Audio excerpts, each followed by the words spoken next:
రకాలోకంకి స్వాగతం. ఈ కంటెంట్ మీకు నచ్చినట్టయితే లైక్ చేయండి, మీ బంధుమిత్రులకి షేర్ చేయండి. ఇప్పటి వరకు సబ్స్క్రైబ్ చేసుకోకపోతే సబ్స్క్రైబ్ బటన్ని నొక్కండి, అదేవిధంగా బెల్ ఐకాన్ని కూడా తప్పనిసరిగా నొక్కండి. జై హింద్ మిత్రులారా. పాకిస్తాన్కి చింత చచ్చినా పులుపు చావటం లేదు. అంతర్గత సమస్యలతో కొట్టుమిట్టాడుతోంది. బలూచులు తిరుగుబాటు చేస్తున్నారు. ఖైబర్ పఖ్తూన్వాలో అసలు ప్రభుత్వమే లేనటువంటి పరిస్థితి ఉంది. అటు ఆఫ్ఘనిస్తాన్తో దెబ్బ తగులుతోంది, ఇటు భారతదేశంతో ఆపరేషన్ సింధూర్లో పోరాడి సరిగ్గా 70 గంటలు కూడా పోరాడలేక రెండు చేతులు ఎత్తేసి తెల్ల జెండాలు చూపించినటువంటి పరిస్థితి. అంతర్గతంగా పాకిస్తాన్ ఆర్థిక వ్యవస్థ కుప్పకూలిపోతుంది. ఇంత జరిగినా కూడా పాకిస్తాన్ పాము తన గుణాన్ని మాననట్టు బుసలు కొడుతోంది, విషాన్ని వెలిగక్కుతోంది. తాజాగా ఐక్యరాజ్య సమితి మానవ హక్కుల commission UNHCR, UN commission for human rights ఏదైతే ఉందో యుఎన్సిహెచ్ఆర్ అంటారు, దీనికి సంబంధించినటువంటి సమావేశం జెనీవాలో జరిగింది. జెనీవాలో జరిగినటువంటి ఈ సమావేశంలో పాకిస్తాన్ మళ్ళీ కశ్మీర్ మీద అదే పాటని పాడటం మొదలుపెట్టింది. కశ్మీర్లో మానవ హక్కులు పోతున్నాయి, కశ్మీర్లో అభివృద్ధి లేదు, అక్కడి ప్రజలు స్వాతంత్రం కోరుతున్నారు, వాళ్ళ యొక్క హక్కుల కోసం పోరాడాలి. ఇక్కడ మానవ హక్కుల కమిషన్ ఏదైతే ఉందో, అంతర్జాతీయ యుఎన్హెచ్సిఆర్ ఏదైతే ఉందో, ఇది ప్రత్యేకమైనటువంటి ఫ్యాక్ట్ ఫైండింగ్ కమిటీని ఏర్పాటు చేసి కశ్మీర్లో పర్యటించాలి, కశ్మీర్ ప్రాంతంలో ఉన్నటువంటి ముస్లింల హక్కుల కోసం పోరాడాలి. ఈ రకంగా పాత రికార్డునే మళ్ళీ ఒకసారి ఆన్ చేసి ప్లే చేసి ఆటో ప్లే మోడ్లో మళ్ళీ పెట్టి మాట్లాడింది. దేశంలో అంతర్గత పరిస్థితులు, అసలు పాకిస్తాన్ ఒక దేశంగా ఉంటుందా, 4 ముక్కలవుతుందా అన్నది తెలియని పరిస్థితి.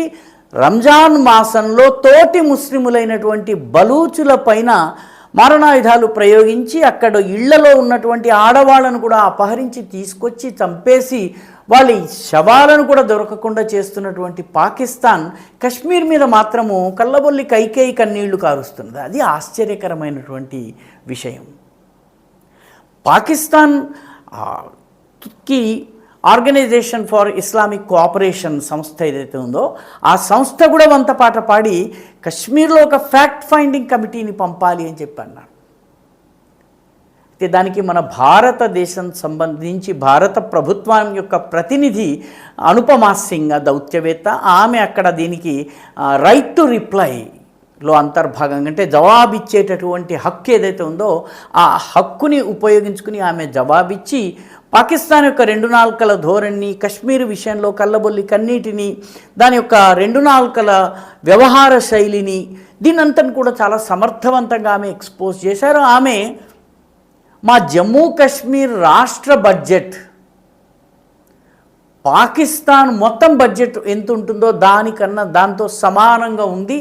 మేము జమ్మూని, కశ్మీర్ని, కిష్త్వాడ్ ప్రాంతంలో ఏదైతే చినాబ్ బ్రిడ్జి కట్టామో ఆ బ్రిడ్జికి అయినటువంటి ఖర్చు పాకిస్తాన్ ఐఎంఎఫ్ నుంచి తీసుకుంటున్నటువంటి లోన్ మొత్తము, రుణం ఎంతైతే ఉందో ఆ రుణంతో సమానమైనటువంటి వ్యయము మేము కేవలం ఒక బ్రిడ్జిని నిర్మాణం చేయడం కోసం ఖర్చు చేశాము. కశ్మీర్లో ఏ రకంగా మేము చేస్తున్నాం, పాకిస్తాన్ ఏ రకంగా కశ్మీరుని ఉపయోగించుకుని ఇష్టారాజ్యం చేసేటటువంటి పని చేస్తోందో ఆమె ఎత్తి చూపించింది, హైలైట్ చేసింది. పాకిస్తాన్ దానికి జవాబు ఇవ్వలేని పరిస్థితి. అంతర్జాతీయంగా కూడా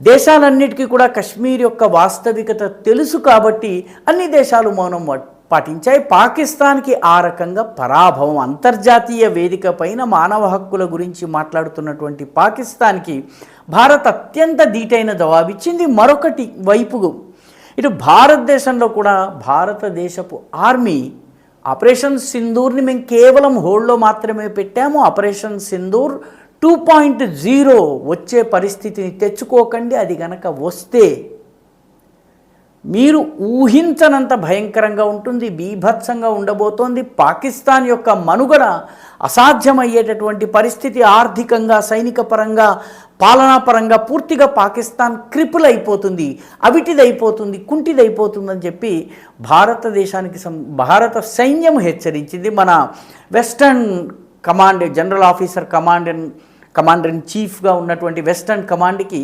ఉన్నటువంటి లెఫ్టినెంట్ జనరల్ కటియార్ ఇటీవల అమెరికన్ రాయబారి సెర్జియో గోర్ని కలిసిన తరువాత చేసినటువంటి ప్రసంగంలో ఈ మాట అన్నారు. ఆపరేషన్ సింధూర్ 2.0 గనక జరిగినట్టయితే పాకిస్తాన్కి ఊహించనంత భయంకరమైన పరిణామాలు ఎదుర్కోవలసి వస్తుందని హెచ్చరించారు. అంటే అటు బయట అంతర్జాతీయ వేదికలపైన ఇటు మన సైన్యం పరంగా కూడా పాకిస్తాన్కి ఒక రకంగా హెచ్చరిక జారీ చేయటం జరిగింది. పాకిస్తాన్ యొక్క డొల్లతనాన్ని బయటపెట్టడం జరిగింది. ఆపరేషన్ సింధూర్ 1.0లో ఏ రకంగా పాకిస్తాన్ తెల్ల జెండా ఊపిందో దాన్ని ఒకసారి గుర్తు చేయటం జరిగింది.